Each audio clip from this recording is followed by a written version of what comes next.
ചെമ്പൈ സംഗീതോത്സവത്തിൽ നാട്ടരാഗത്തിന്റെ വൈവിധ്യഭംഗി ആസ്വാദകർക്ക് പകർന്ന് ജയശ്രീ രാജീവിന്റെ കച്ചേരി.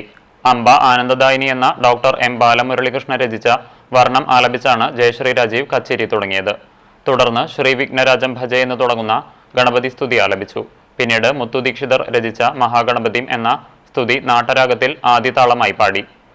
ഏതയാഗതി എന്ന കീർത്തനം ചലനാട്ടരാഗത്തിൽ ആദിതാളത്തിൽ ആലപിച്ചു. ഊത്തുകാട് വെങ്കിട കവി രചിച്ച കലിംഗനർത്തന തില്ലാന ഗംഭീര നാട്ടരാഗത്തിൽ ആലപിച്ച് ആസ്വാദകരെ ആനന്ദത്തിലാക്കിയാണ് കച്ചേരി അവസാനിപ്പിച്ചത്. മാഞ്ഞൂർ രഞ്ജിത്ത് വയലിനിലും ചേർത്തല ജി കൃഷ്ണകുമാർ മൃദംഗത്തിലും തൃപ്പൂണിത്തുറ കണ്ണൻ ഘടത്തിലും വെള്ളിനേഴി രമേശ് മുഖർ ശംഖിലും പക്കമേളമൊരുക്കി. യുവ കർണാടക സംഗീതജ്ഞരിൽ ശ്രദ്ധേയനായ വിഘ്നേഷ് ഈശ്വരിന്റെ കച്ചേരിയും ആകർഷകമായി.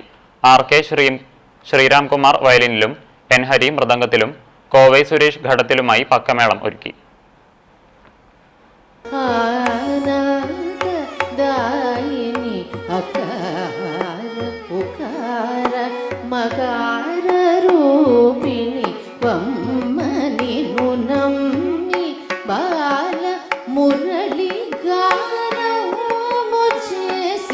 ധന്യുടനെ